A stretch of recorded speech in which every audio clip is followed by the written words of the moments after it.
Another edition of Marketing Unleashed by Tailwind. This is an exciting show. We've been wanting to talk about this for a long time. So I'm here with my faithful compatriot, Elisa, super smart as always, ready to dish on all the Tailwind and Pinterest news. By the way, as we're going along today, make sure that you sprinkle the love around the interwebs for us and let us, let people know about the show. In fact, if you know somebody who's like, they have an Etsy store or they are really interested in starting Etsy, what it's all about, feel free to mention them down below. Even if they can't be here live, let them know about this conversation because we're going to be dropping some awesome tips in today and you don't want them to miss it. So feel free to do that. But wait, there's more. We haven't even started yet. Some exciting news from Pinterest dropped today that some of you guys may not know of. Elisa is here to dish on all this because this is kind of a big deal statistic-wise, right? So kind of walk us through it, Elisa. Yeah, so they've done a couple things. I think the biggest change with the organic figures is that now when you go to your profile, and I'm seeing this on desktop, I'm not seeing this yet on mobile. Instead of seeing monthly viewers, you're going to see monthly views. So your monthly views, here's another great thing. Remember how we used to say monthly viewers don't matter? And so by implication, monthly views don't matter because it includes content you've shared from everywhere. That is not the case anymore. So again, Pinterest moving towards that, giving content creators more credit for their work. It only is going to include views of pins that are to your domain, your claimed domains. So yes, it's anything that you share to your claimed domain, anything other people share to your claimed domain, which means this number is actually meaningful now. Yeah. And it's probably going to go up too, right? Because it's views, not just viewers. So chances are if someone's seeing one pin of yours, they're probably going to see another one. So you may see like your number go up 2 or 3 times what it was when you're looking at viewers.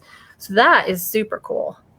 Yeah. So what else was in this this was like it came out, this morning, the little press release and you sent it to me and like, we've got to talk about this. Was there anything else in there? Yeah. The other thing that really excited me because, I'm a Pinterest ads fanatic is that now they have 2 different ways you can look at your clicks. So originally you'd only pay when someone goes to your pin and does a close-up and then clicks through to your website. And then they changed it to what we used to call one tap. Now it's just everything's one tap, where you click on the pin and it loads your website right underneath it. You've already paid for it at that point, whether they go to your site or look at your site or whatever, which was a problem for bounce rate. Right? Because a lot of times people would click on a pin expecting that close-up. Instead, they're kind of brought to your website without notice, and then they jump off and your bounce rate is going to go through the roof. So now what they're doing is they are not loading your website. They are having people click on the pin. You do get charged at that point, but then they have that second opportunity to click to go to your website. So you're going to see pin clicks and you're going to see outbound link clicks. Gotcha. So you think this is a good thing, but are people going to freak out about it? Of course they will, because it's Pinterest and any change, the sky is falling. What are your thoughts about it? You're the ads whiz.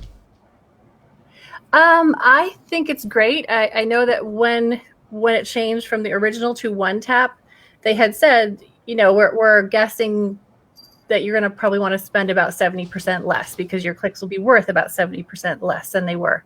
I looked at ours just quickly, and it looks like the actual, the people who click the first time and then go on to click again, that's about a 40% drop off between those 2 numbers.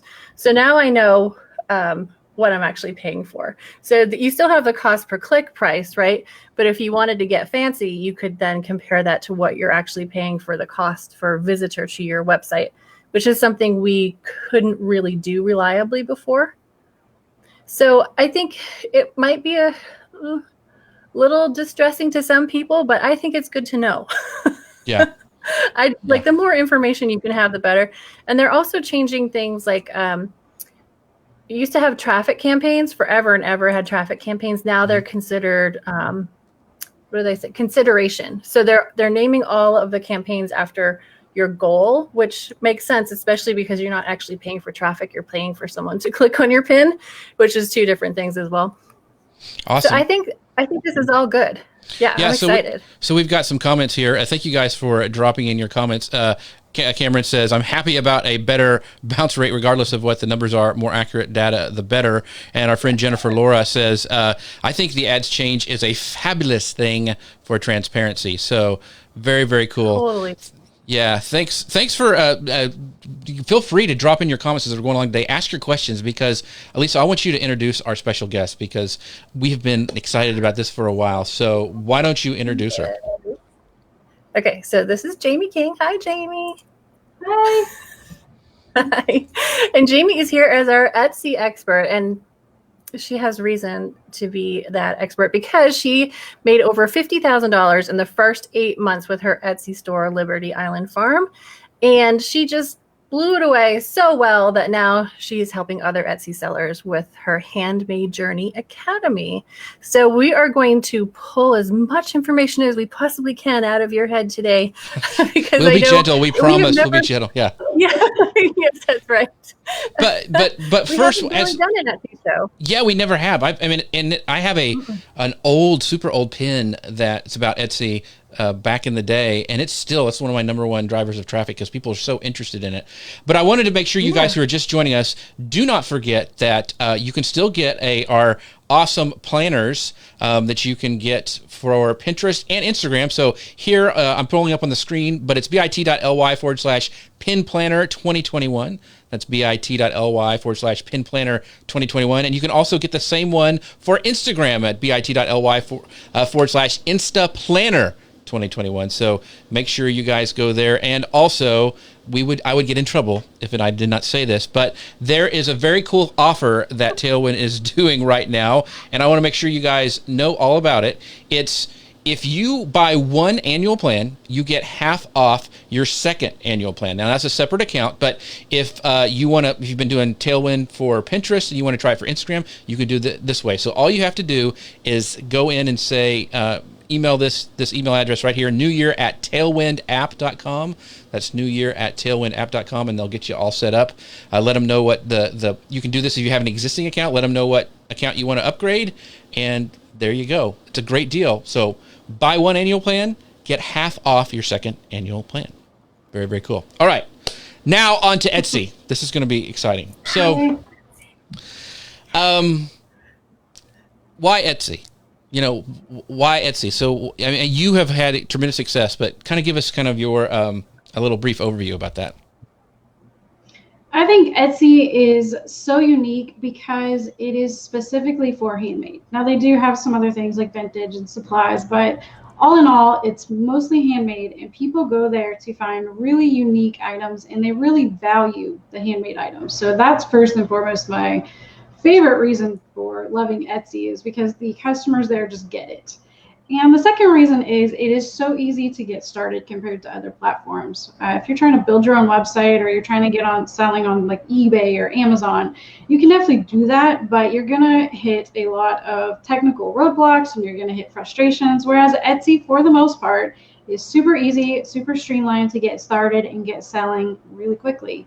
I know when I started on Etsy, I had my first sale that week, which can sometimes be a little unique, but it's totally possible, especially if you dig in and do the work. So I think it just has an unreal opportunity for handmade sellers.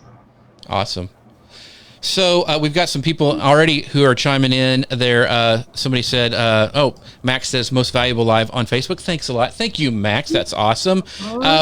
But there's some other people who are saying, yeah, they love, like Trona says, love Etsy. So a lot of people, there's a lot of interest in this. So do you have like a checklist or a quick list of you must have when you're getting set up on Etsy? Is there kind of a thing you have to have before you even go and create an account? I personally don't think there's anything you have to have other than a desire to dig in and do it. I think if you overwhelm yourself and try to get all your ducks in a row, you may not ever get started. I see that all the time, where people get so overwhelmed with all the things they have to do, they never do it. So sometimes just diving in and getting going is the very best way. I would say the really only thing you would want to have before you create your Etsy account, you would want to figure out what you want to call your shop, what you want to name it, because that can be a little tricky to change down the road. You can change your shop name, but you can only change it so many times. So that would be like the only thing that I would say you want to have up front. And then of course you want to have some products, at least one product to sell. You don't need to have 30 or 40 products lined up, but if you can get at least one thing that you're going to sell, you can go ahead and get started. Awesome. So that's what I wanted to ask. Like, how do I know if my hobby is ready for Etsy? At what point do you feel like, okay, I'm ready to actually sell? I think the main thing between just making something because you love to make it and getting ready to sell it is that you really need to think about why someone would want to buy your product. What purpose is it going to solve in their life? Is it going to solve some sort of a problem? Even if it's a really teeny tiny problem, just figuring out why someone would want your product, because you do want to make sure it is something that someone has a need for. Even if it's they want a cute necklace to wear on a date, or they, want a hat for their baby boy to celebrate his first birthday, whatever the purpose is, I think that's really the thing to tap into, because that's going to help you understand what you're putting out there and why someone might want to find it and purchase from you. Awesome. Well, we've got some great questions and some comments. Di says, just started my Etsy store last month. So excited for this live. We're excited that you're here with us. And this is a great question from Michelle. She goes, there are so many people on Etsy. How do you stand out from the crowd? There are definitely a ton of sellers on Etsy, but the cool thing is that as the seller market grows, the buyer market grows as well, because Etsy sellers are often Etsy shoppers. I know I went crazy shopping on Etsy over the holidays. And so I think that's going to be the biggest thing to remember is as Etsy grows, as with sellers, it's going to grow with buyers. And then the second thing there are so many different unique niches that you can dive into with Etsy. I originally started on Etsy selling wood signs, and one of my, I could have taken that in so many different directions, but one thing I decided to sell was signs for chicken coops. There weren't a whole lot of people selling wood signs for chicken coops. And so it was just a unique little spin on the wood signs that I found, a little unique market. And there were like 3 of my listings were for chicken coops. The other ones were for all different things. But there are just so many directions you can take your product and so many ways that you can make it unique, especially as different things become more affordable, like, the Glowforge, like the 3D printing, sublimation machines. There's so many different products, machinery that was at one point just industrial, that now is becoming hobby, hobby sized and hobby priced, like the Cricut and the Silhouette. So there are just so many ways to make different products from home now that we didn't even have the option to a couple of years ago when I started. Even sublimation wasn't as affordable. So I just think that's the most exciting thing. And the thing to remember is there are so many different ideas that you can dream up and so many different ways you can make your products unique. So one of the questions I have, and I think maybe other people who are trying to, thinking about selling products is like, why should I go to Etsy versus making a Shopify store? Should I do both? What are some of the pluses and minuses for like both of those if people are wanting to sell their products? The good thing about Etsy is they provide the audience for you. They've been in business so long. I want to say it's like 2001 is when they started. It may have been earlier. I'm trying to remember now. But they've been around forever. And, most people have heard of Etsy. And so it's just this ready-made audience, that's already shopping there. They already get all that traffic. And so that's one of the reasons I love starting there.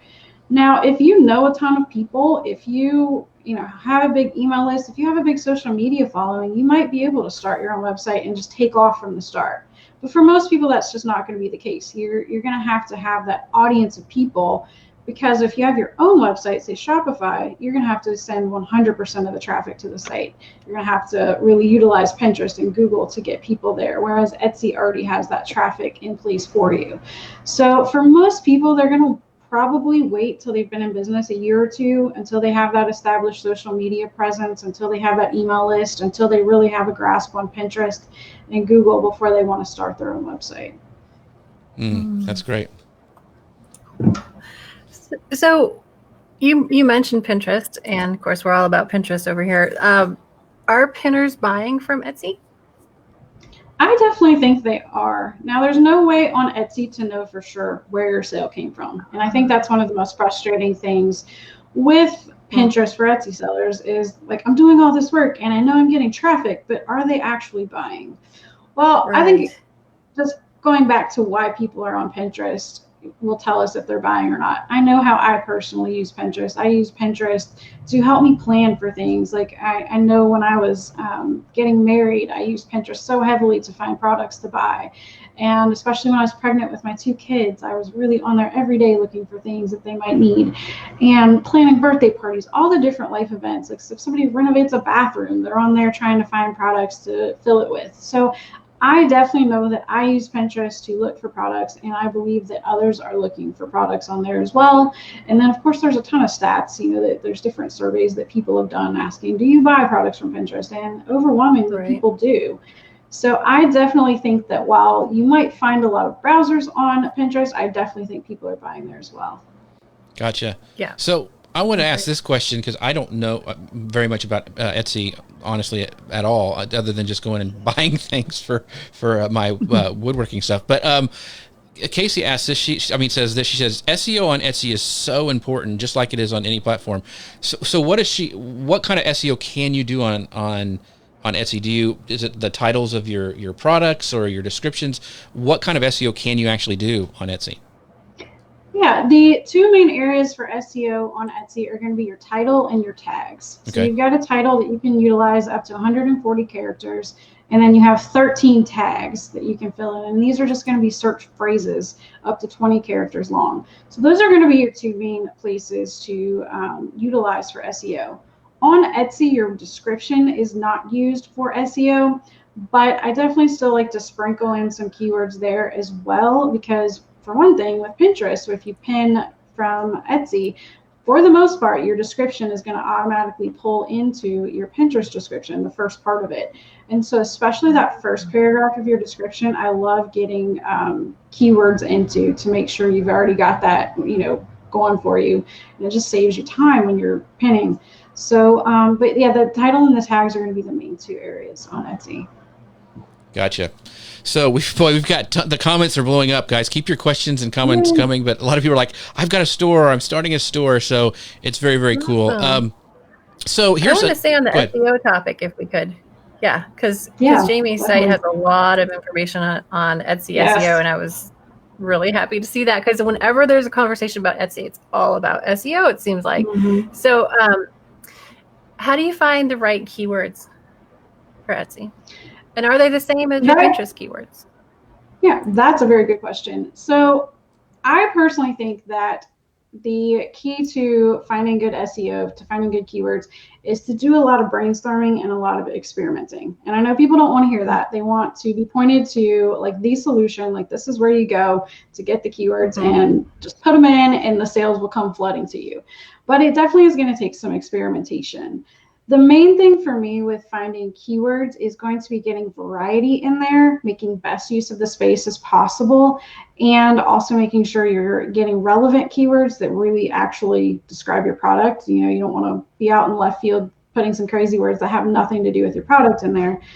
And then you really want to get that variety, and you don't want to just describe the product. As makers, we tend to be like, oh, I just knitted this hat. It's made out of 100% cotton. I used this kind of yarn.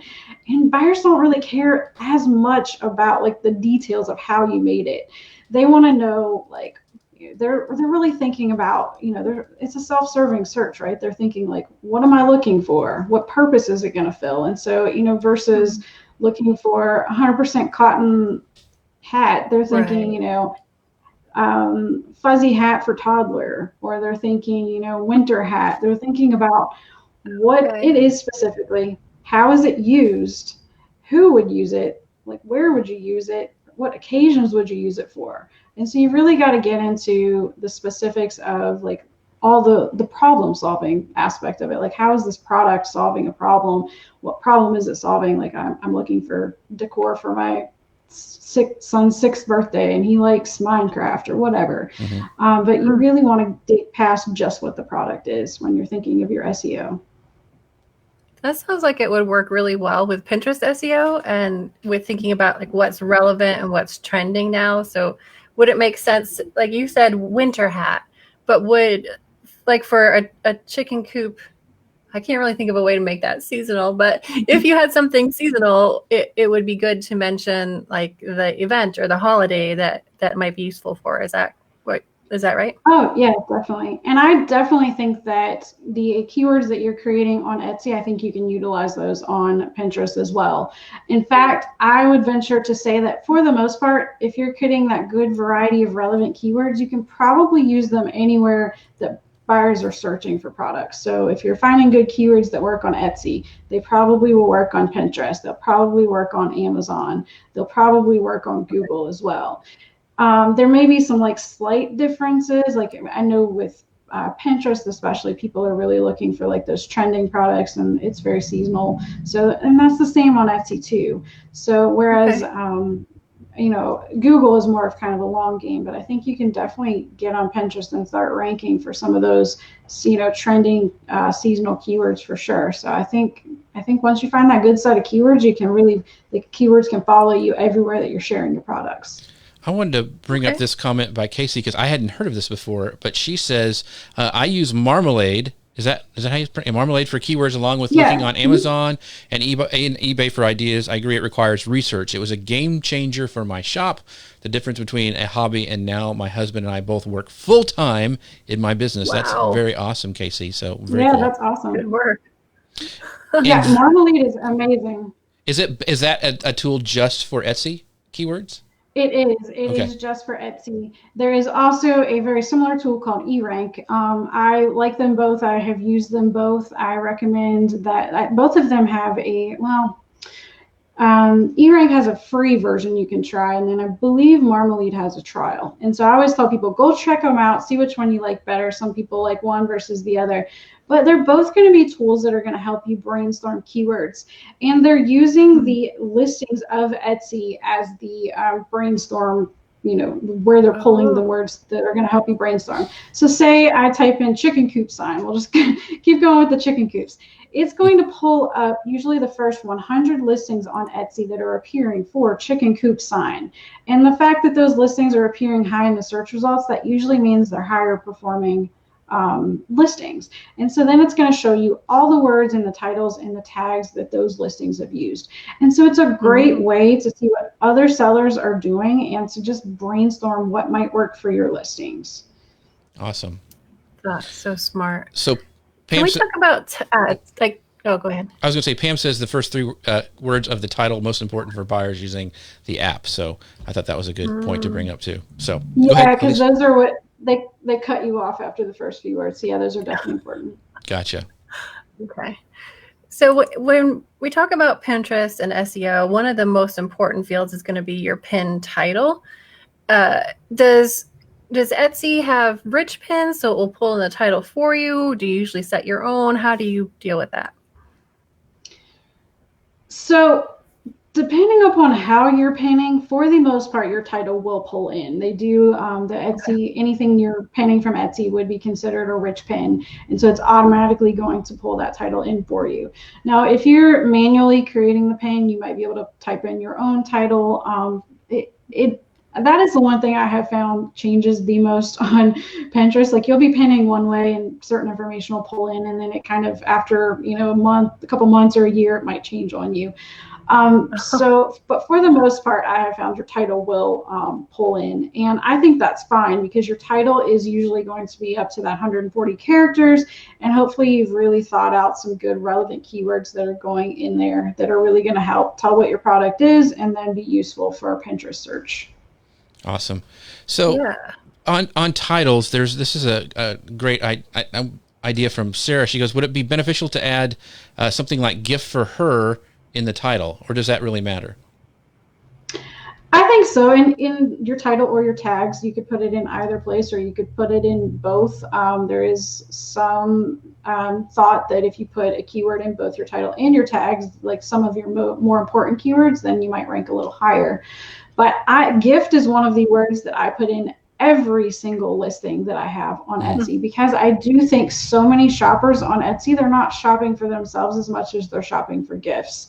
I think that that's just one of the most special things about Etsy is it is such a huge marketplace for people that are looking for something unique for a loved one. And so gift is definitely a word I would use. Oh, great tips. How important would it? Yeah, this is awesome. But how important would it be to include words such as custom made or handmade, or are those things kind of implied on Etsy? I personally don't use them a ton because I do think they're implied quite a bit, but I do have some sellers that have had success using them.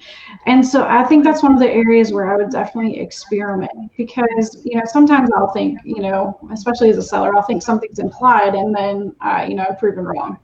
And so it's one of those areas I would definitely experiment, especially words like personalized or customized or words like that.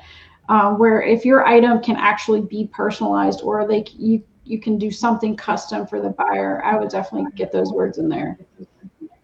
Gotcha. So Casey says 90% of what she sells are gifts. So that's really interesting.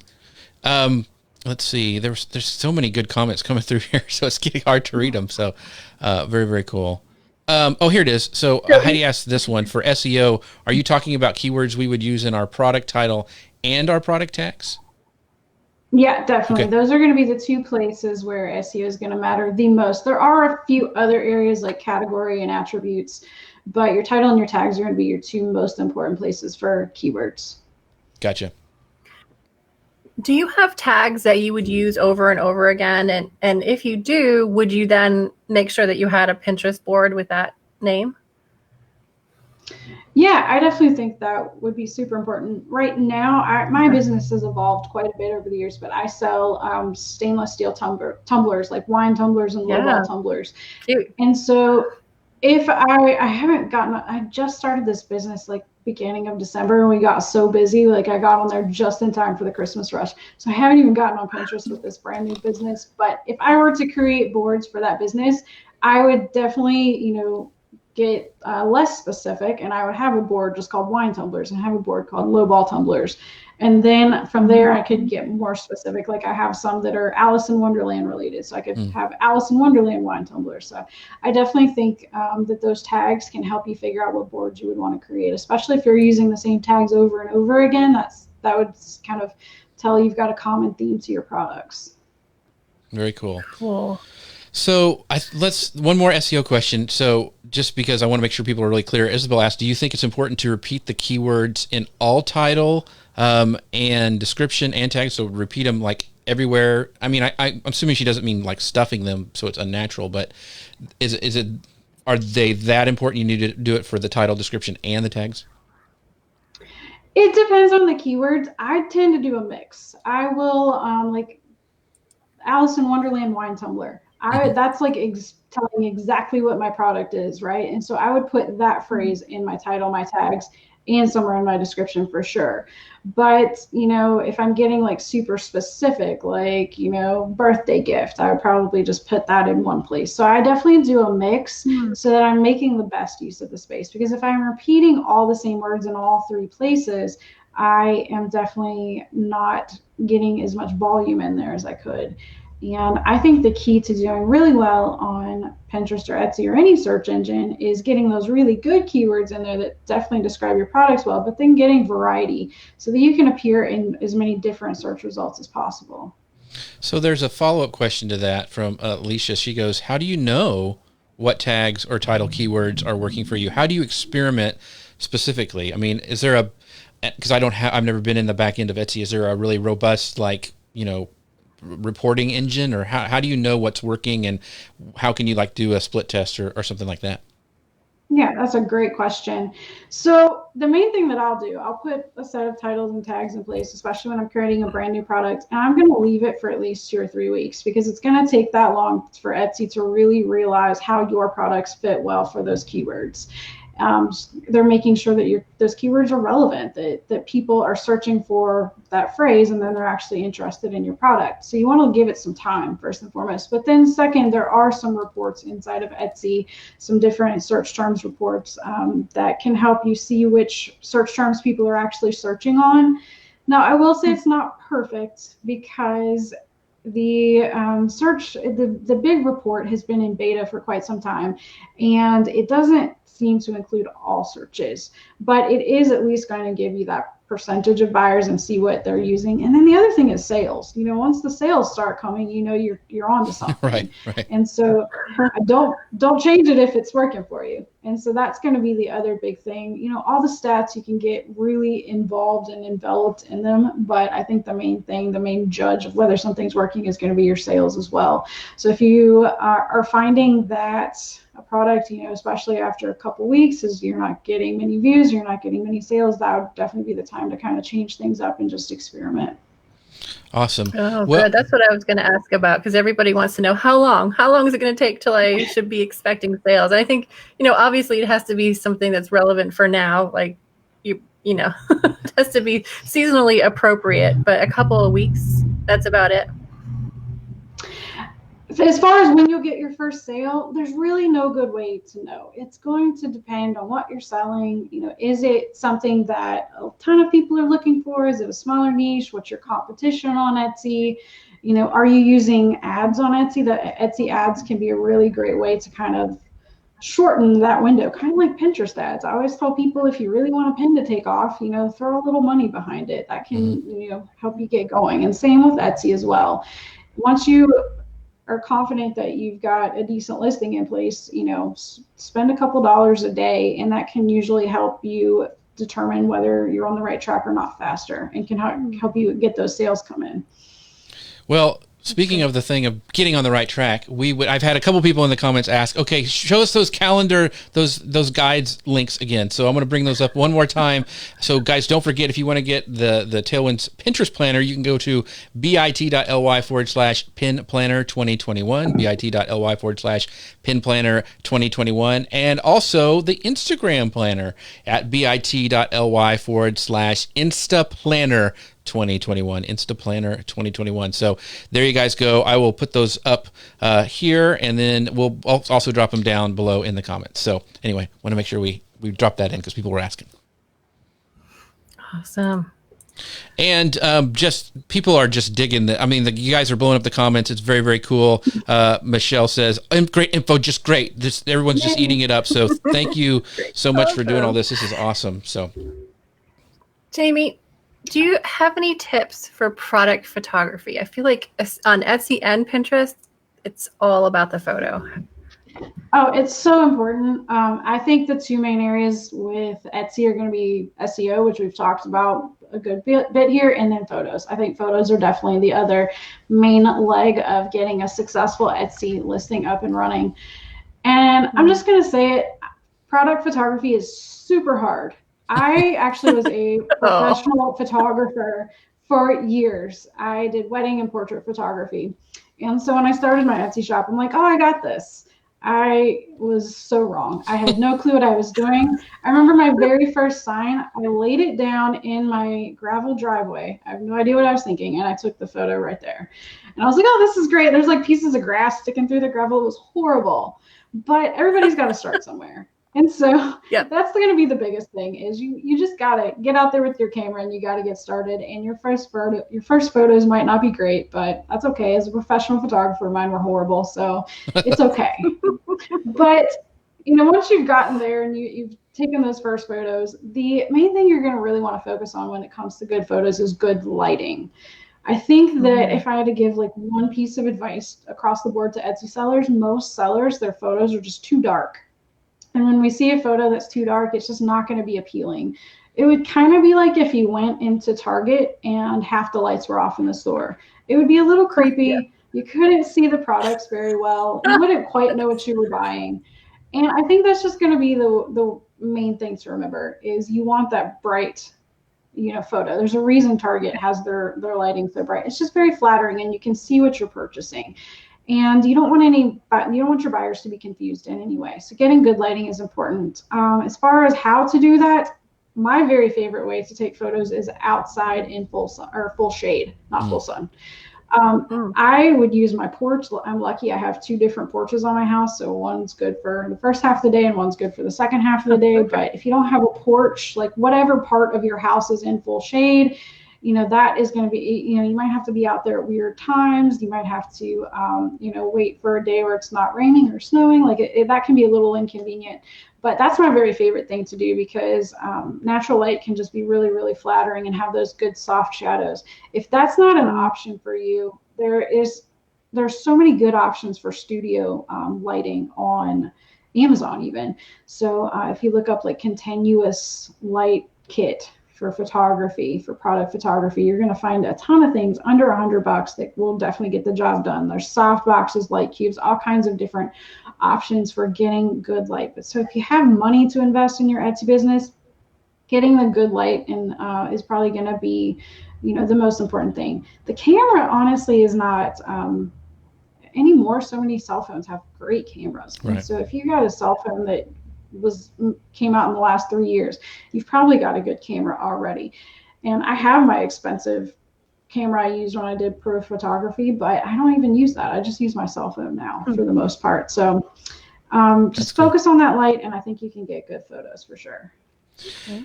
And when you're taking photos, knowing that, okay, I'm going to want to pin this product, I'm going to want to save this product to Pinterest. Is there anything you do differently when thinking about it through that lens? Oh, no pun intended.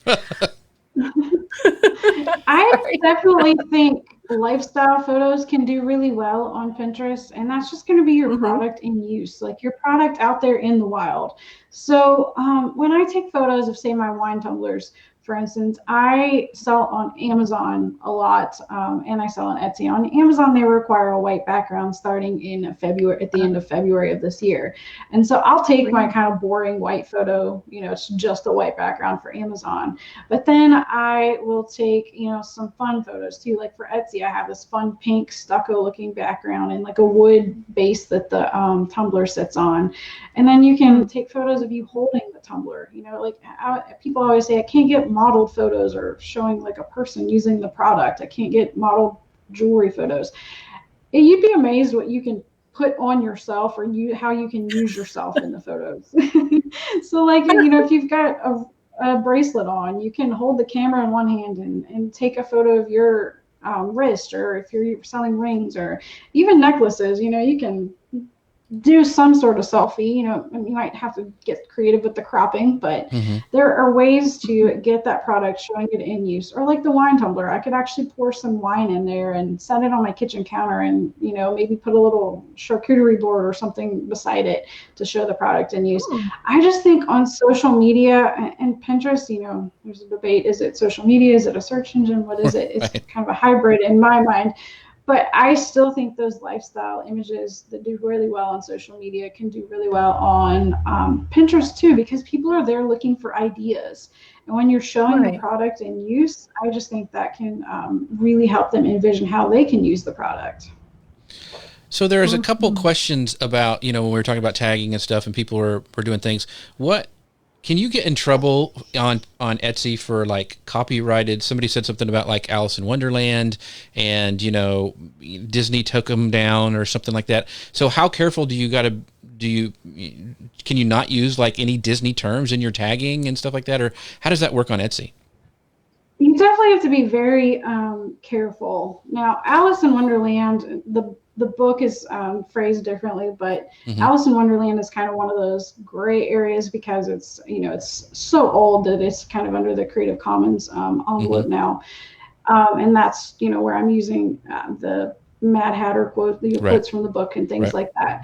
But if you're using things that are 100% Disney, aren't the statute of limitations has not passed as far as the number of years before you can use it, you don't want to use those on Etsy at all. because they definitely monitor Etsy, and they will report your listing to Etsy. And you could, if your shop gets reported enough times, you definitely can get your shop shut down. And so I always err on the side of caution. I always am searching trademark, searches, making sure I'm not using any phrases that could get me in trouble, because you're in this for the long haul, hopefully. And so you while it can be disappointing that you can't use those words or phrases, you definitely want to be careful. Yeah, because I know a lot of people like, craft or knit. I had a friend who made a baby Yoda all out of knitting, and they couldn't sell it because it's still trademarked and all that. So I was just wondering about that, because it's really interesting about what you can do that sometimes you don't think about. You're just like, oh yeah, definitely didn't like that. So. And since you're on a big marketplace like that, it can just be so much easier for companies to find you, unfortunately. But yeah. So Cameron says also that she got, we talk about photography, that, and this is from over on LinkedIn. Thanks for watching over there, Cameron. That light boxes are super easy to DIY too. A small ring light is about $40 and a great investment.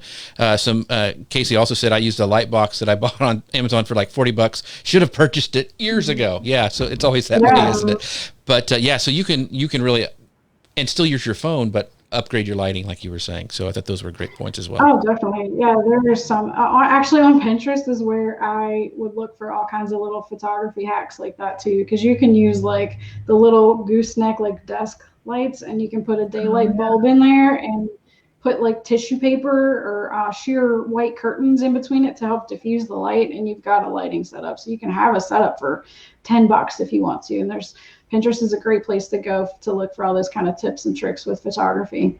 Very cool. That's so cool. So when you do pictures on your Etsy listing, do they have to be square? The best ratio for Etsy, the one that they recommend, is a 4:3 ratio, which is an image that is just a little bit wider than it is tall.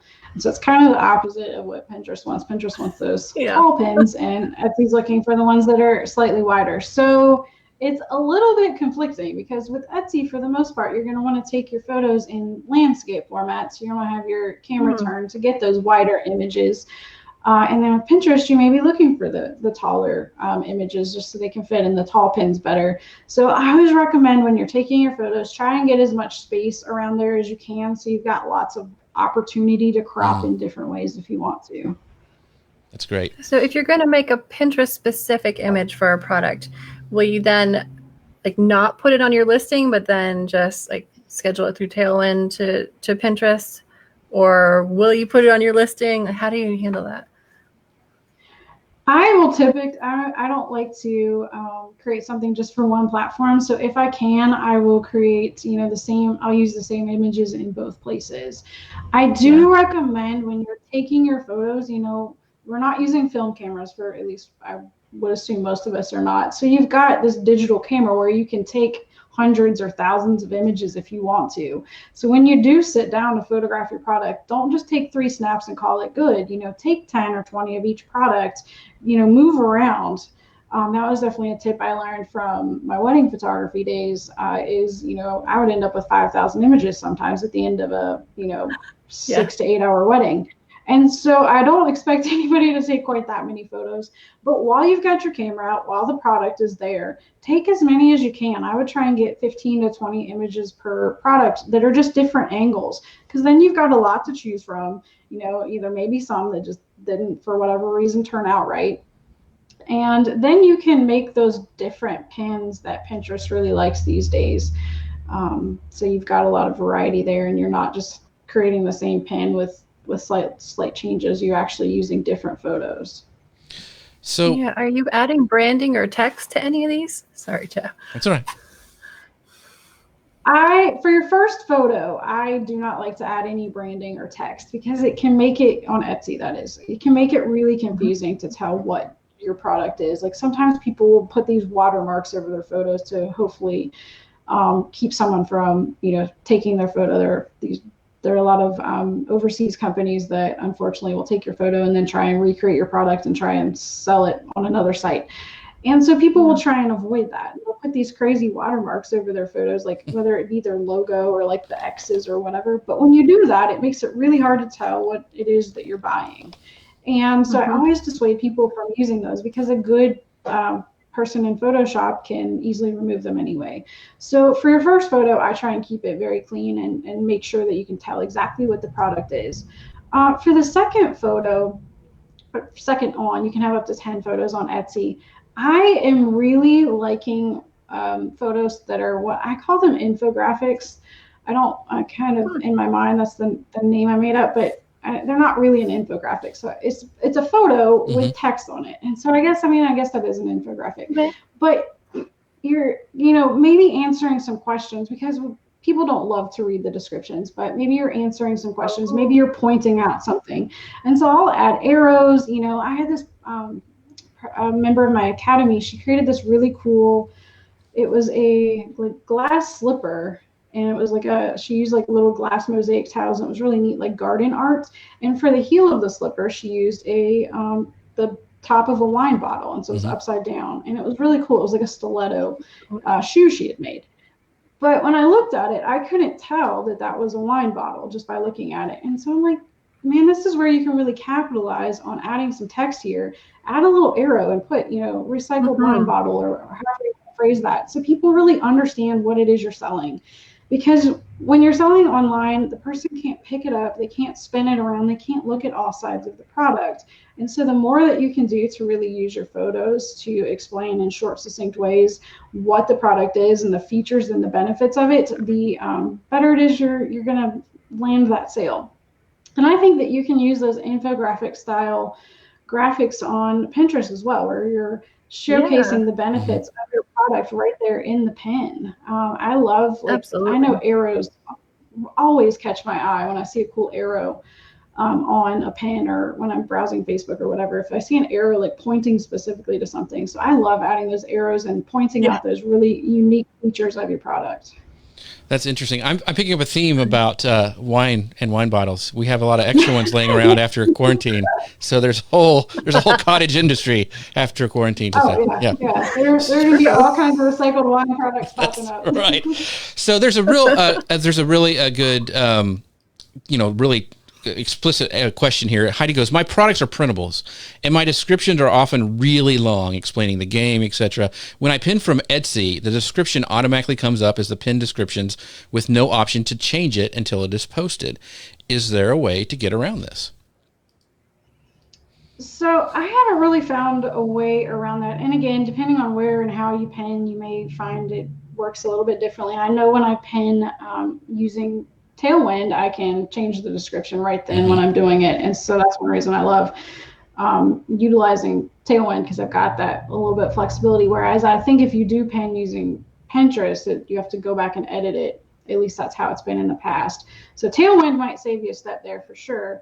But the other thing is, when you're creating your Etsy descriptions, I really like to take that first paragraph and I call it create a sales pitch paragraph. And basically what it does, it tells what the product is, how you can use it, where you can use it, and who it might be a good gift for.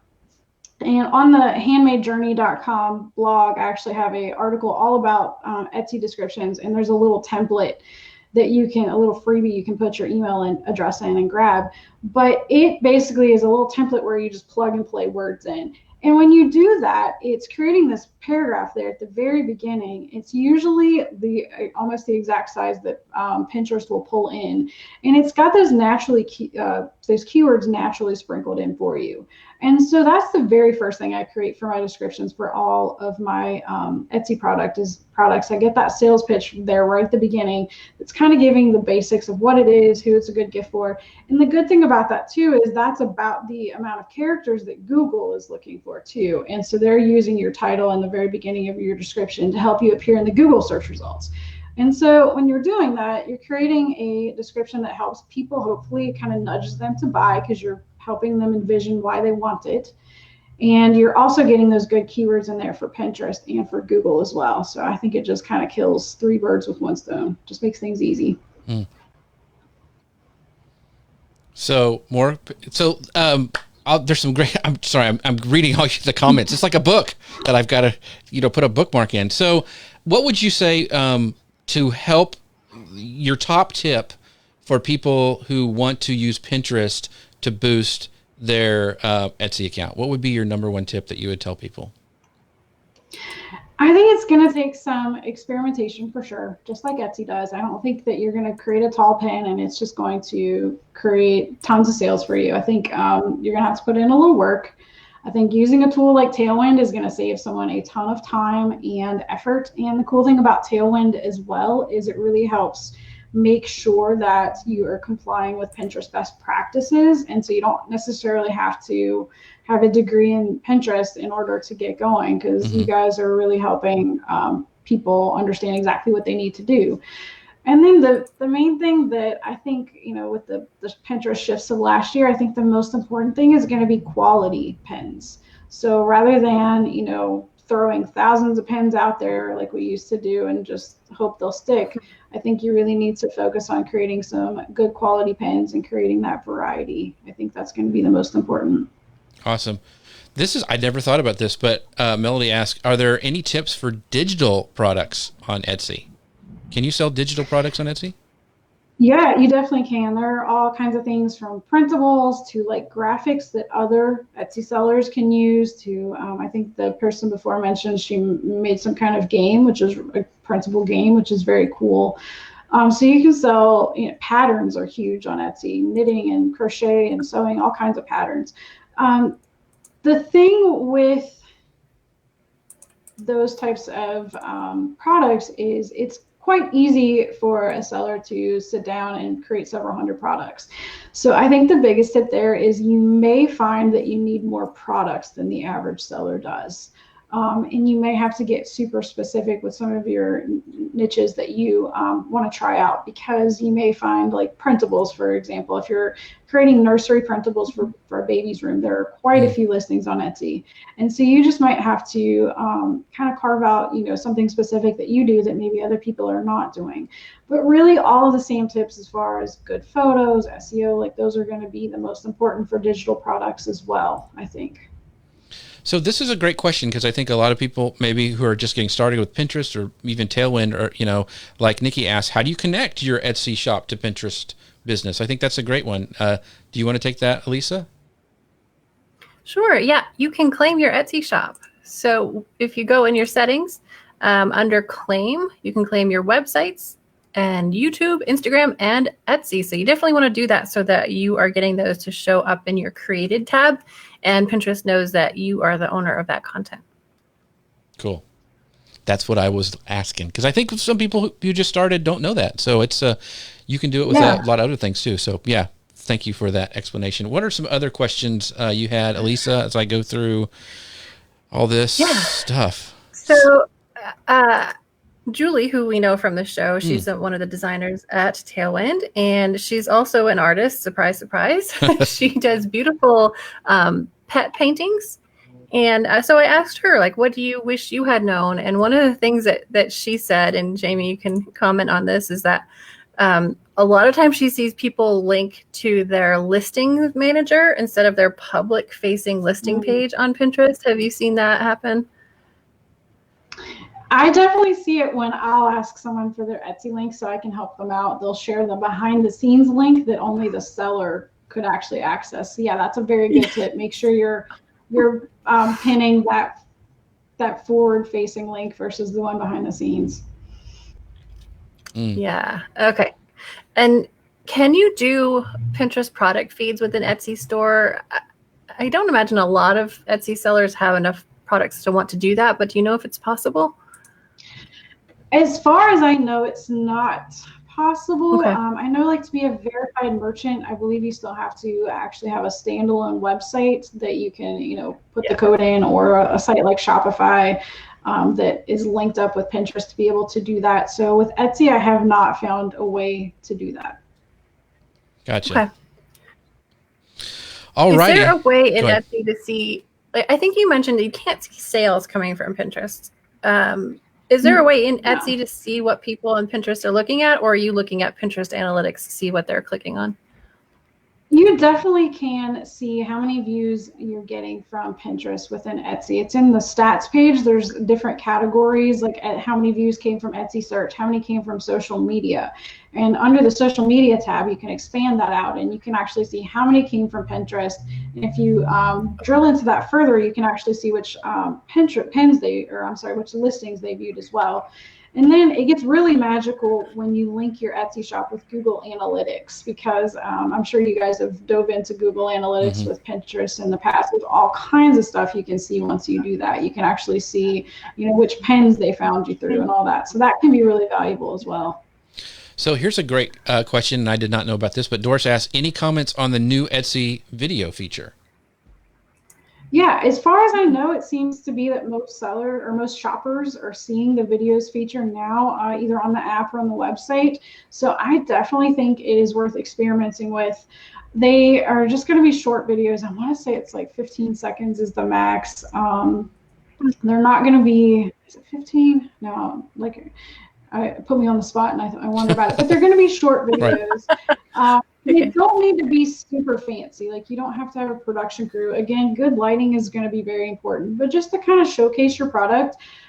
For my tumblers, I got this little turntable. I got it on Amazon. It was like $30, and you put your product on there, and you push the button, and it just spins it around. It's a little digital product. And so my plan is just to, use my phone, get good lighting, and just take a video of the cup spinning around in the circle so people can see all sides of it. Video gives a way to showcase products like photos can't. And so I definitely think it's worth experimenting with for sure. So one of the questions I have is how, when you're talking to your students, how often is it okay just go to have Etsy and not have your own website, or is it a good idea to, after you're established for a while, then to maybe have a website where, you're not putting all your eggs in one basket? How important is it to, if you're an Etsy seller, to have your own, your own brand and website? I definitely think it's a good goal for all sellers to shoot towards, unless you just want to do this as a hobby. Like, if you are just looking to make a few extra bucks a month, like you never want to make this a full-time gig, or even like, a good part-time gig, then you may not want to do it. But for most sellers who are really serious about growing their Etsy business, I would definitely put having your own standalone business on your radar, because you can do anything you want there. You're in full control. Etsy does not shut down shops very often, but when they do, it can be very devastating if you are relying on the sales. So I definitely think it makes sense to diversify. We in the Academy, we love Shopify because they have so many great e-commerce features, and there's so many things you can do that you just can't do on Etsy.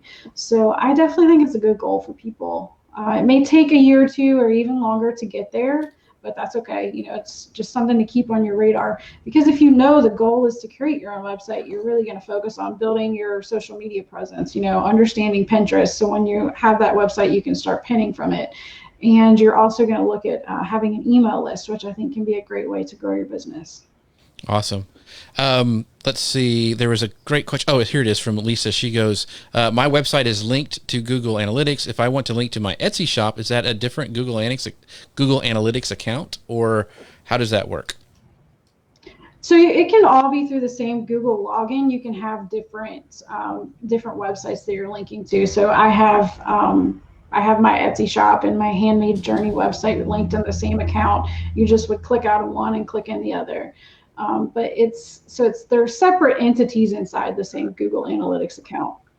Gotcha. Thank you. That's awesome. Elisa, any last questions that you have? Yeah. Is there anything that we haven't asked that we need to know about? Right. That's a good one. Like, what did we forget to ask you that we really need to? Like, I don't know what I don't know. I definitely think we've covered a lot. We've covered the big two as far as SEO and photos, and we've talked about utilizing Pinterest for your business. There's not going to be any one thing that you do with your Etsy business that's just going to take it to the next level. It's usually going to be little incremental things that you do. You're going to put your SEO and your photos in place, and you're going to keep tweaking them. You're going to keep working at it. It's not going to happen overnight. But I promise if you keep at it and you do your research and you just experiment and you really focus on quality, anything you're doing, do it quality, whether it's pinning on Pinterest or creating good photos, I think that you can take your Etsy shop wherever you want to go. I just started this new business, and not to brag, but we've sold, 100 products in less than a month. And so I truly think that once you learn that foundation of what to do, you can take it anywhere that you want to take it. Last question. Fabulous. I want to ask, so because this, I do want to, this, I thought about this before and I didn't get it until Daniela asked this question. How do you start an email list on Etsy? Let's say you don't have a website or something like that. What's the best way to start an email list? I like to use MailChimp.com as your email list host because it's free for up to 2,000 subscribers. And, when you're starting out your email list, it's going to take a while to build and grow. But so I think, if you can do it for free, that's the best way to go. So you'll create your MailChimp account, and you'll have a form that you create in MailChimp where they can put their name and email address in and sign up for your list.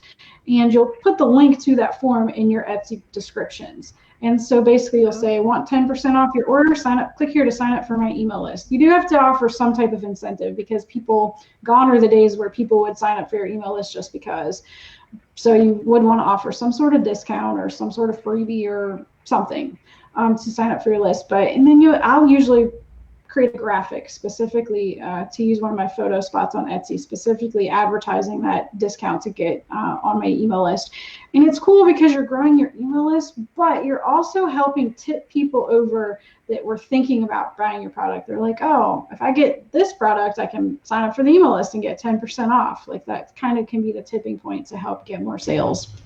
So awesome. I think an email list is a great way to grow an Etsy business for sure.